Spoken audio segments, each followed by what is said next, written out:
নমস্কাৰ বন্ধুসকল, মই হিৰেন।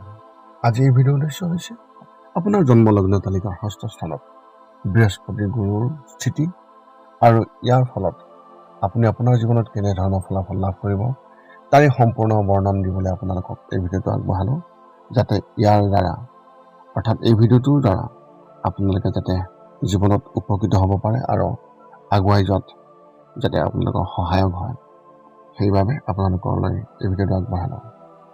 প্ৰথমে মোৰ এই চেনেলটো আপোনালোকে ছাবস্ক্ৰাইব কৰি ল'ব, যাতে মোৰ পিছৰ ভিডিঅ'বিলাক আপোনালোকে সহজে লাভ কৰিব পাৰে। লগতে মোৰ ভিডিঅ' যদি ভাল লাগে তেন্তে লাইক শ্বেয়াৰ কৰিব, কমেণ্ট কৰি আপোনালোকৰ মনোভাৱ প্ৰকাশ কৰিব। এতিয়া হওঁ মূল বিষয়লৈ।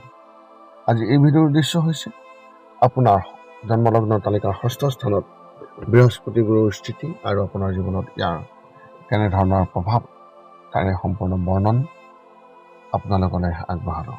ৰাশিফলৰ ষষ্ঠ স্থানক শত্ৰুৰ ঘৰ বুলি কোৱা হয় আৰু বৃহস্পতিয়ে ষষ্ঠ স্থানত থাকিলে এজন ব্যক্তি তেওঁৰ জীৱনত শত্ৰুক পৰাস্ত কৰাত সফল হ'ব পাৰে। এনে ব্যক্তিয়ে নিজৰ বুদ্ধিমত্তা আৰু চতুৰতাৰ জৰিয়তে জয় লাভ কৰে। ইয়াৰ বিপৰীতে যদি বৃহস্পতি গুৰু ষষ্ঠ স্থানত ৰেষ্ট্ৰগ্ৰেড বা দুৰ্বল হয়, তেন্তে সেই ব্যক্তিজনে তেওঁলোকৰ শত্ৰুৰ পৰা বিপদৰ সন্মুখীন হ'ব পাৰে। আনকি সেই ব্যক্তিজনে অপমানৰো সন্মুখীন হ'ব পাৰে।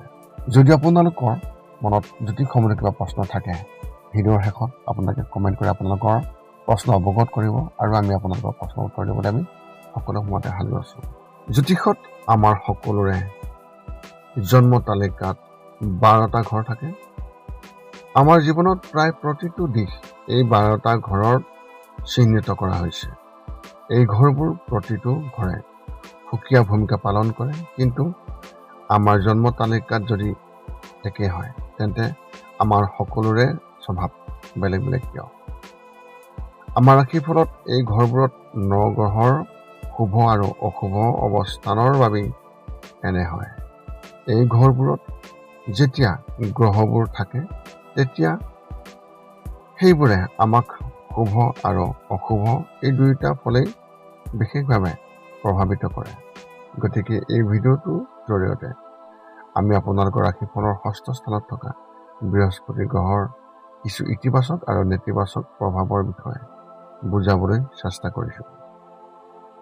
ষষ্ঠ স্থানত বৃহস্পতি গুৰুৰ গুৰুত্ব কেনেধৰণৰ, ইয়াৰ বিষয়ে আপোনালোকে সৰ্বপ্ৰথমে জানিব। ৰাশিফলৰ সকলো গ্ৰহৰ ভিতৰত বৃহস্পতি গ্ৰহক গুৰু অৰ্থাৎ শিক্ষক বুলি গণ্য কৰা হয়। বৃহস্পতিয়ে আধ্যাত্মিকতা, গুৰু বা গুৰুৰ ভূমিকা পালন কৰে। উচ্চ জ্ঞান, শিক্ষণ, আধ্যাত্মিকতা, বুদ্ধিৰ দৰে ক্ষেত্ৰত সৈতে জড়িত এক উপকাৰী গ্ৰহ। এজন ব্যক্তিৰ জন্ম তালিকাত থকা 12টা ঘৰৰ প্ৰত্যেকৰে নিজস্ব তাৎপৰ্য আছে। ষষ্ঠ স্থানত বৃহস্পতি অতি গুৰুত্বপূৰ্ণ ভূমিকা পালন কৰে, যাৰ বিষয়ে আমি এই ভিডিঅ'টোৰ জৰিয়তে বিতংভাৱে আলোচনা কৰিম।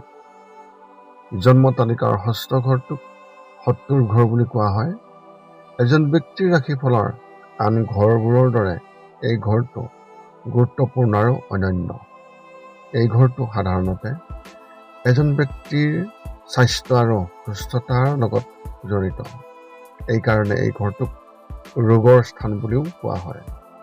সুস্থ মন আৰু শৰীৰৰ উপৰিও এই ঘৰটো এজন ব্যক্তিৰ দৈনন্দিন জীৱনৰ কাম কাজ আৰু ৰুটিনৰ লগতো জড়িত। বৃহস্পতি গ্ৰহৰ এই অৱস্থান যদিহে থাকে আপোনাৰ জন্মলগ্ন তালিকাত, তেন্তে শত্ৰুৰ ওপৰত জয় লাভ কৰিব।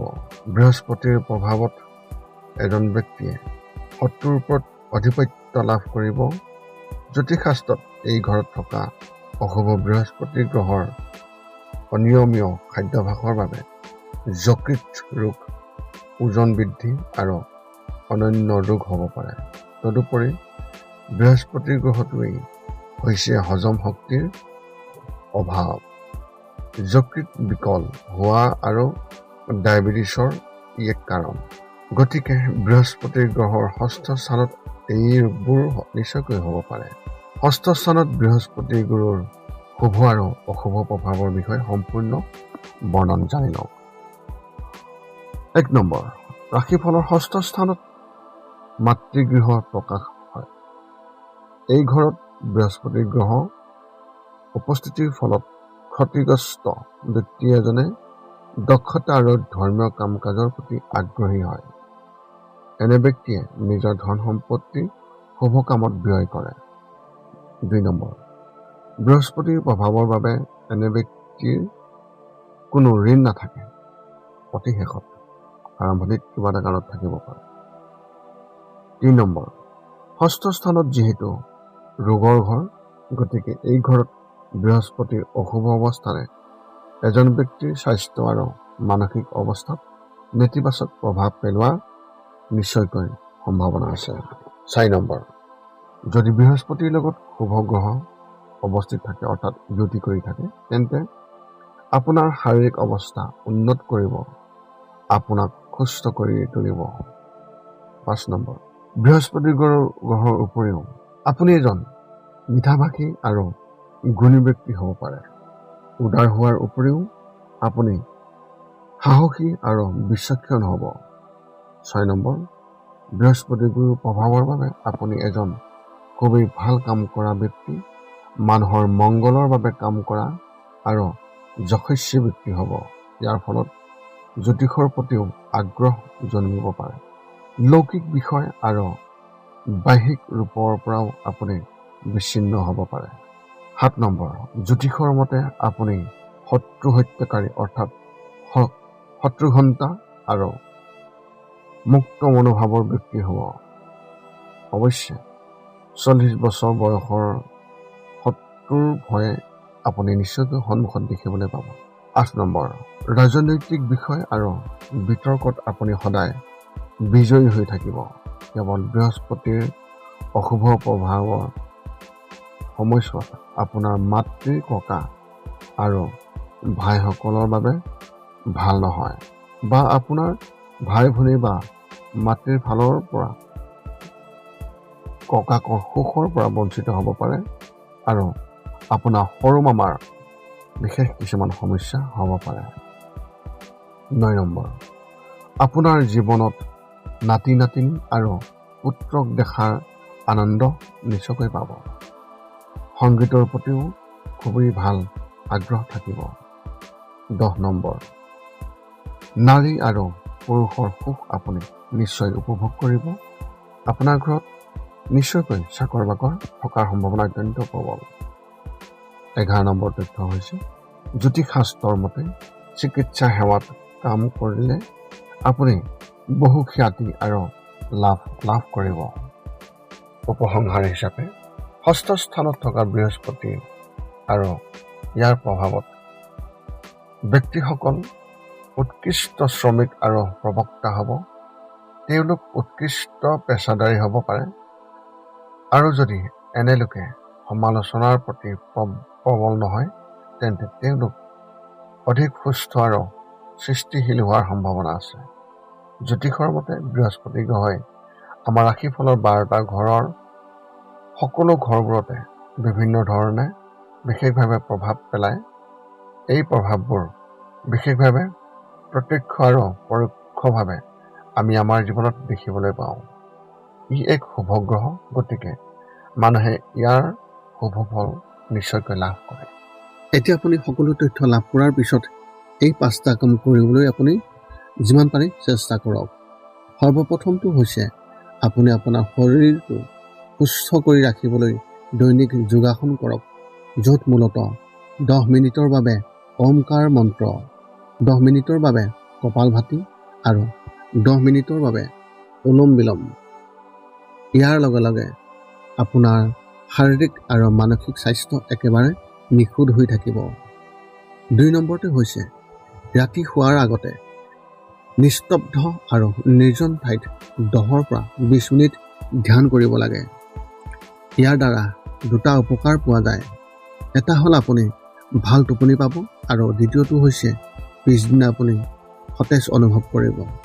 ধ্যান কৰি থাকোঁতে মধ্যমীয়া শব্দৰ শান্ত সংগীতো আপুনি শুনিব পাৰে। 3 নম্বৰটো হৈছে প্ৰতি মংগলবাৰে পুৱা নিশ্চয় হনুমান চালিচা পাঠ কৰক আৰু হনুমান মন্দিৰ দৰ্শন কৰক, নতুবা আপুনি বিষ্ণু মন্দিৰ দৰ্শন কৰক। ইয়াৰ দ্বাৰা আপোনাৰ আৰু আপোনাৰ পৰিয়ালৰ যিকোনো সদস্যৰ সংকট দূৰ হ'ব আৰু সদায় সুখ আৰু শান্তি থাকিব। 4 নম্বৰটো হৈছে ঘৰৰ বাহিৰত গৰু আৰু কুকুৰক প্ৰতিদিনে আপুনি পাৰিলে খাদ্য খুৱাব লাগে। খাদ্য খোৱাক আৰু যদি পাৰে চৰাই চিৰিকটি আদিকো খাদ্য আৰু পানীৰ যোগান ধৰক। এই পৃথিৱীখন যিমান আমাৰ সিমানেই সিহঁতৰো। নিতৌ ইহঁতক খুৱাই আমি তেওঁলোকৰ পৰা এক আশীৰ্বাদ লাভ কৰিব পাৰোঁ আৰু আমাৰ ওপৰত থকা গ্ৰহবোৰৰ কুপ্ৰভাৱ দূৰ হ'ব। সদশেষত 5 নম্বৰটো হৈছে আপুনি পাৰিলে মাজে মাজে চৌপাশৰ দুখীয়া ব্যক্তিসকলক আপুনি পাৰিলে সহায় কৰক আৰু ভোকাতুৰ ব্যক্তিসকলক আপুনি পাৰিলে খুৱাবলৈ চেষ্টা কৰক। এয়া আছিল আপোনাৰ জন্মলগ্ন তালিকাৰ 6ষ্ঠ স্থানত বৃহস্পতি গুৰুৰ উপস্থিতি আৰু আপোনাৰ জীৱনত কেনেধৰণে ইয়াৰ প্ৰভাৱ সম্পূৰ্ণ বিতংভাৱে বিশেষভাৱে আলোচনা কৰা হৈছে। আশা কৰোঁ এই ভিডিঅ'টোৰ জৰিয়তে আপুনি নিশ্চয়কৈ উপকৃত হৈছে আৰু উপকৃত হ'ব। যদি মোৰ ভিডিঅ'টো ভাল লাগিল তেন্তে লাইক শ্বেয়াৰ কমেণ্ট কৰিব, চেনেলটো ছাবস্ক্ৰাইব কৰি থ'ব যাতে পুনৰ অন্য এটা ভিডিঅ'ৰ জৰিয়তে আপোনালোকৰ লগত সম্পৰ্ক ৰাখিব পাৰোঁ। পুনৰ লগ পাম অন্য এটা ভিডিঅ'ত। আজিলৈ ধন্যবাদ।